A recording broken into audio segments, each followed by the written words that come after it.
Masmavi 3 Mutfakta'ya hoş geldiniz. Sevgili arkadaşlarım, bugün sizlere parmaklarınızı yiyeceğiniz kadar lezzetli bir yemek tarifim var. Son derece pratik. Hemen başlıyorum. İyi seyirler dilerim. Tarifimiz için ben sebzeleri daha önce yıkayıp hazırlamıştım. Şimdi sevgili arkadaşlarım, buradaki malzemeleri siz aile büyüklüğünüze göre uyarlayın. Mesela ben şurada şimdi size 6 tane patlıcan derim ama küçük küçük, büyük patlıcandan 3 tanedir. Siz onu göz kararıyla dengelemenizi tavsiye ederim. 2 tane kapya biberimiz var. Onları doğrayarak yemeğimize başlıyorum.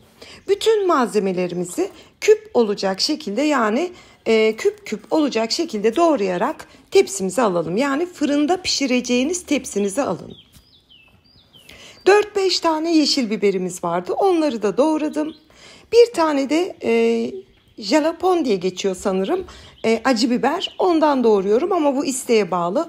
Doğramasanız da olur ama biraz acı olursa böyle tepsi kebapları çok lezzetli oluyor. Ve tarifimizde patlıcan olarak 6 tane küçük boy patlıcan kullanıyorum. Az önce de belirttiğim gibi 3 tane kocaman patlıcan da kullanabilirsiniz. Patlıcanları daha önce yine her zaman yıkayalım lütfen. Yıkadıktan sonra baş kısmını kesiyorum. Pijamalı olacak şekilde ara ara keserek hazırlıyorum. Onu da tam ortadan 4'e bölerek yine küp küp olacak şekilde doğruyorum. Bu arada hemen belirteyim sevgili arkadaşlarım, patlıcanları tuzlu suya ıslamıyoruz. Bu şekilde kullanacağım. Hani aklınızda o soru varsa kalmasın. Tuzlu suya neden ıslanır? Acısını alması için veya siyah rengini. Ama bu tarifte hiç gerek yok. Bu şekilde doğrayarak tepsinize ekleyebilirsiniz. Bir borcam da kullanabilirsiniz. Ben bakır bir tepsi kullanıyorum. Bakırda pişen yemeğin lezzeti çok güzel oluyor, bilirsiniz.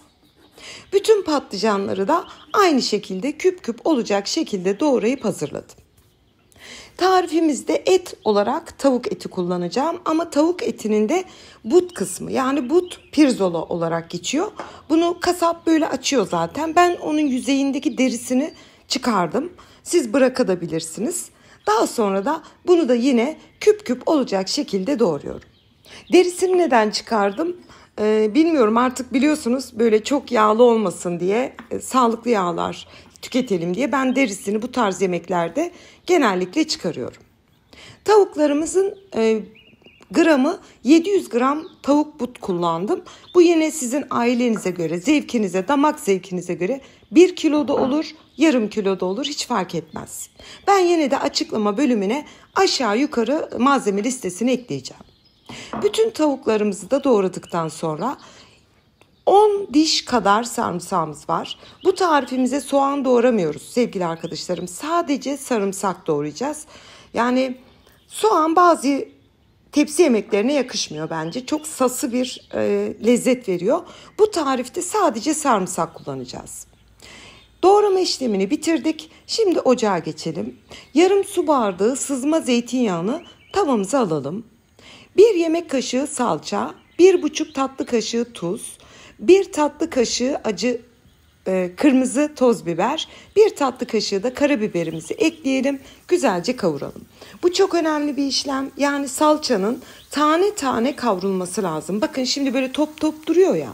Siz onu eze eze tamamen tek bir kıvama gelmesi lazım. Ben onu şimdi size göstereceğim. Çünkü bazı şeyleri anlatarak kelime bulamıyorum. Bakın. Bu şekle getirin. Hani salçalı makarna yaparken de bu işlem çok önemlidir. Bu nedir? Salçanın ekşisini alıyoruz. Tam bir kızartma işlemi uyguluyoruz. Bu aşamada 1 su bardağı domates püresi, konserve de olur. Ben konserve kullandım ama taze domatesin kabuğunu soyup püre haline de getirebilirsiniz. 1 su bardağı domates püremizi de ekledik. Yine güzelce karıştıralım. Şimdi sevgili arkadaşlarım, tekrar lezzet dopingi diyorum ben ona. Sarımsaklarımız var. 4 diş doğranmış sarımsağımızı da ekleyelim. Güzelce karıştıralım. Sarımsağın kokusu şöyle burnunuza gelmesi yeterli. Yani birkaç saniye diyebilirim. Ocaktan alabilirsiniz. Şahane bir sosumuz hazır. Yani bu sos lezzetinize muazzam bir lezzet katacak. Yemeğinize daha doğrusu.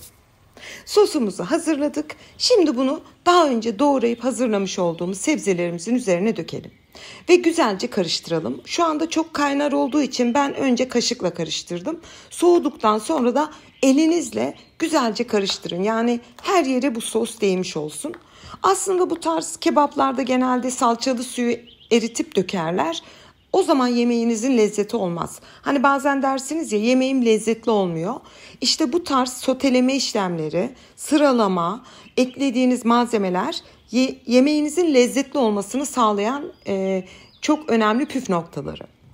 Biraz soğuduktan sonra elimle güzelce harmanlıyorum. Tavuk, sebzeler, patlıcan hepsi güzelce sosa bulanmış olsun. Ben tarifime su takviyesi yapmayacağım sevgili arkadaşlarım. Sebzelerin kendi suyuyla pişmesini sağlayacağım.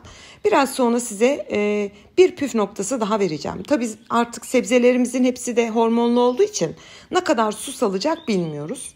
Şimdi şöyle güzelce elinizle basarak yüzeyini güzelce düzeltin. Böyle bile çok güzel görünüyor. Zaten yaparken bile çok güzel bir kokusu geldi mutfağa. Ve kenarını da şöyle bir mutfak peçetesiyle siliyorum. Çünkü pişme esnasında o kenarlar yanar. O da sonra temizlemeniz çok zor olur. Şimdi tepsimizi hazırladık. Bir tane yağlı kağıdı çeşmenin altında, yani biraz ıslatalım. Elimizle iyice sıkıştıralım. Bu şekilde yaparsanız çok daha kolay şekil alır. Bunu güzelce tepsimizin üzerine kapatalım. Bunun amacı da biraz sebzelerin buharında suyunu salmasını sağlıyoruz.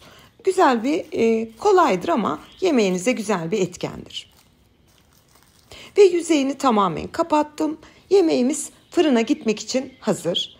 Önceden ısınmış alt üst ayar, ben fanlı ayarda pişirdim. Fansız da olur. 220 derece fırına veriyorum. 220 derece fırında 40 dakika bu şekilde pişirdim. 40 dakikanın sonunda yüzeyindeki yağlı kağıdı alalım. Şimdi bu aşamada sevgili arkadaşlarım bir kontrol edin. Yani sebzelerinizin suyu yeterli mi? Daha mı sulu istiyorsunuz? Bakın böyle bir kaşıkla ben de kontrol ettim. Şöyle bir baktım, gayet güzel, çok güzel suyunu vermiş. Yani ekstra bir su takviyesi ben yapmadım. Siz isterseniz bu aşamada bir bardak sıcak su ekleyebilirsiniz. Tekrar 20 dakika 25 dakika daha 220 derecede yüzeyi açık bir şekilde pişirdim. Toplamda 1 saat pişmiş olan yemeğimiz sunum için hazır. Yani sevgili arkadaşlarım, bu yemeği yapın. Lütfen bana yorum olarak bildirin. Yani bu kadar kolay, bu kadar lezzetli bir yemek nasıl olur diyeceksiniz ki ben patlıcana bayılıyorum. Patlıcan, tavuk, biberler, bakar mısınız? Böyle lokum gibi lime lime de pişmişti. Hemen şöyle büyük bir zevkle doku testine geçiyorum. Tabii rengarenk, yemeğin görünüşü de çok hoş. Umarım lezzetini tahmin ediyorsunuzdur. Yanına pirinç pilavı yapabilirsiniz veya bir cacıkla servis edebilirsiniz. Bakın sevgili arkadaşlarım, 1 saat pişirdik. Tavuğumuz da lokum gibi pişmişti. Hiç su takviyesi yapmadım. Bunu tamamen size bırakıyorum. Çünkü bu şekilde de hiç su eklemediğim için lezzeti çok çok güzel oldu. Şöyle size detaylıca gösteriyorum. Elimden geldiğince tüm detaylarını anlattım. Umarım sizin de hoşunuza gitmiştir. Yapacak olan arkadaşlarıma şimdiden afiyet, bal, şifa olsun diyorum. Yeni tariflerimde görüşmek ümidiyle. Hoşça kalın.